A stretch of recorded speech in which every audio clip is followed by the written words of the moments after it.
Good morning, ladies and gentlemen.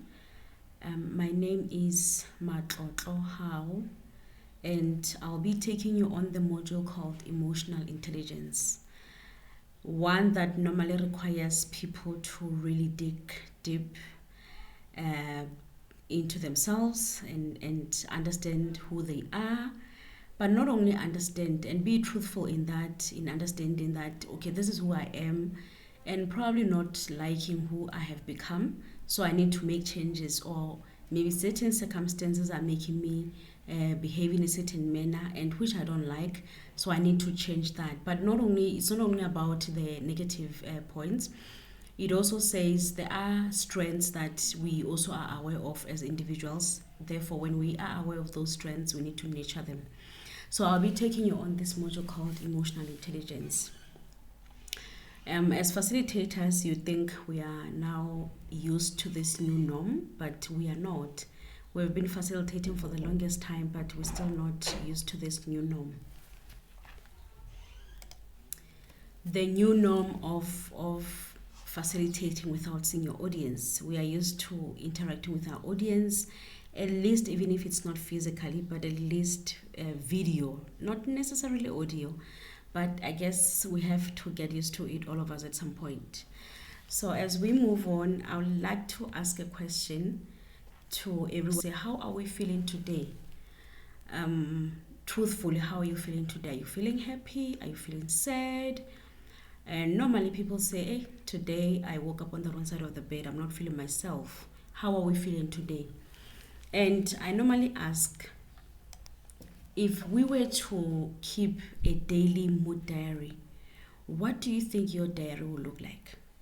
Let's just look at the past week, for instance, or rather this week, from Monday, today's Friday, and you've been keeping your daily mood diary. How do you think that diary would look like? Would you like what is inside? If you were to write every day, this is how I'm feeling, all your emotions that you're feeling, would you really like what you're seeing inside, or would you actually realize that something is a problem?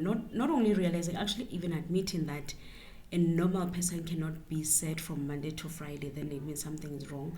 A normal person cannot be angry from Monday to Friday, then it means something is wrong, or whatever the case may be. So how do you think your daily mood diary would look like if we to keep that diary on a daily basis? Perhaps let's look at just this month of September. Today is the 25th. Just this month of September, how would the diary look like? Would you like what you see, or would you realize that really you have to make some changes? That's what this module is all about. Now, we are talking about emotions that are a very big part of our daily lives, and we experience different emotions on a daily basis. And it really doesn't matter what profession you are in, what kind of a person you are, what gender you are. As a normal person, you experience emotions. So it doesn't matter who you are. It doesn't matter where you're from. It doesn't matter whether you're home or work. We experience emotions on a daily basis. Others even on an hourly basis. So the chances are we don't usually experience all of these emotions at the same time, obviously. But sometimes there are those instances where we can hit an overload of emotions. You'd find that you come into someone else's office, perhaps at 7 o'clock in the morning. They are jubilant, they are happy, they're excited, but literally 30 minutes later, you come into the office, they are a totally different person. So then you get to wonder what happened, what changed. You were a different person 30 minutes earlier, but now you're a different person 30 minutes later. What had happened? We get to understand why that is the case. So emotions, as I mentioned, they are a major part of who we are all the time. Like I said, it really doesn't matter what profession you are in. But even more so, certain other professions, people in certain professions who normally deal with perhaps customers, with patients, just like you do. I know we can be a handful as patients. We experience emotions all the time on a daily basis. But I think as in your profession, you get to see people who are sick all the time, and I'm not sure whether does it automatically rub onto you, and then you change, or how does it takes some getting used to be able to get home leave whatever it is that had happened at work and be a different person at home? Or are we still at that point where we take whatever challenges we have experienced at work, patients having some difficulties, patients dying and all those things, and then we take it out on our families when we get home, or vice versa?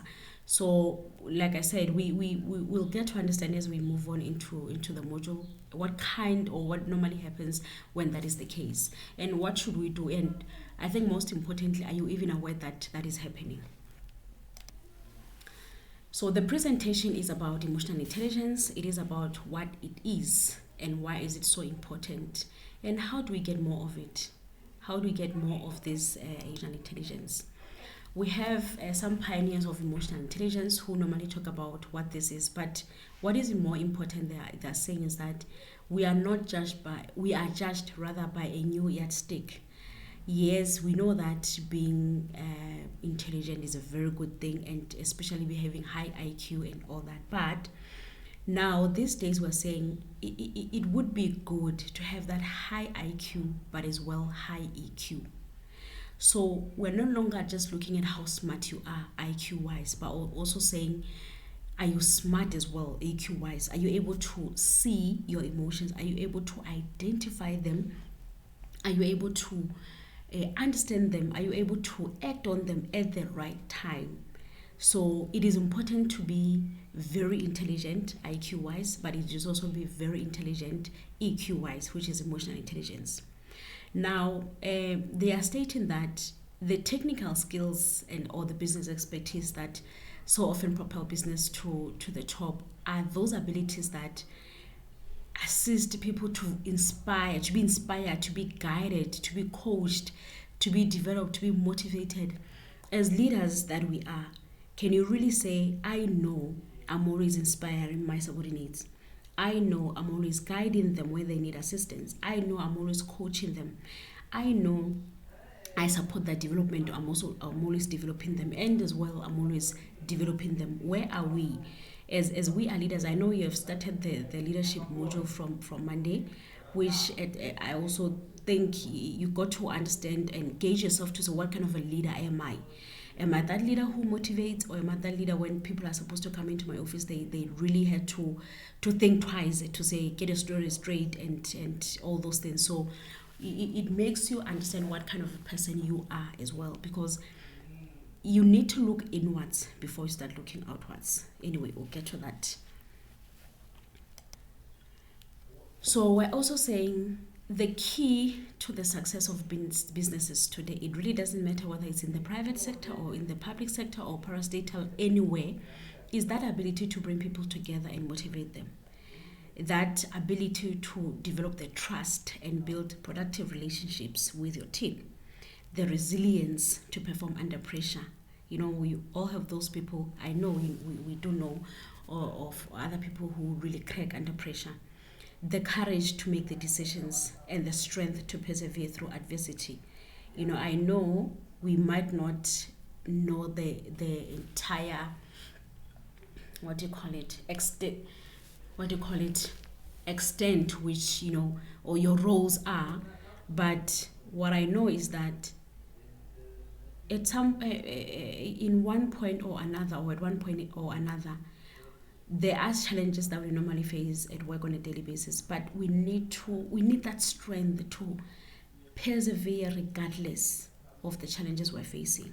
That is important as well in emotional intelligence. Now, under normal circumstances, this would have been as a group, this is an activity, but now, I guess just where we are, we can just look at the next slide, which has a lot of different emotions.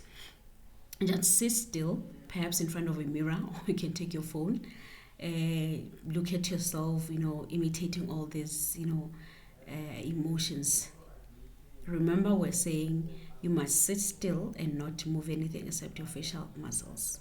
So how many emotions can you correctly identify, out of 25 minutes? But the message behind this exercise is to say, normally, these emotions, we also communicate with facial expressions. We communicate. I come into your office very early in the morning and you are frowning. Oh my goodness, how am I supposed to communicate with you? Or immediately you are instilling in me that sense of fear. But when I come into your office and you're happy, then I know I can be comfortable and say whatever it is that I came to say. So this exercise is meant to make sure that we experience a lot of different emotions on a daily basis, but remember, as we are, those facial expressions are signs you are communicating with another person who's receiving the message. So we really have to be careful on that. When you're angry, when you're sad, fear, surprise, disgusted, happiness, or perhaps you're talking to someone else and they look bored. So all these emotions, they do communicate. So we should be aware of that and at least try to communicate those positive emotions. I'm not saying, as we talk about emotional intelligence, if you're feeling angry, you shouldn't show it, but we get to understand how do you now manage that anger. So especially that you shouldn't take it out on the wrong person, because which is normally the case and it normally happens to a lot of people. So with this emotional intelligence, is it something that is easy to do? Is it something that I have to go to school to learn, or is it something that normally we'd say I have acquired certain DNA genes from my grandfather? I'm as smart as my grandfather, who was a doctor, who was an engineer, who was whatever the case may be. Are we in touch with our emotions? Now, when you compare adults to children, what do you see in terms of emotional intelligence? Is it a good thing or a bad thing to show emotions in the workplace? That one is the major issue. Remember, we are all human beings, and literally as human beings, we are the same. If we are saying one person experiences emotions, perhaps 5 on a daily basis, what I'm also experiencing, perhaps even more than that. But at the end of the day, we are the same human being who experience emotions on a daily basis. So, considering different cultures, how do they express their emotions? Perhaps let's look at it in the workplace. I think this is the end of my first session. I'll see you just now in the next session.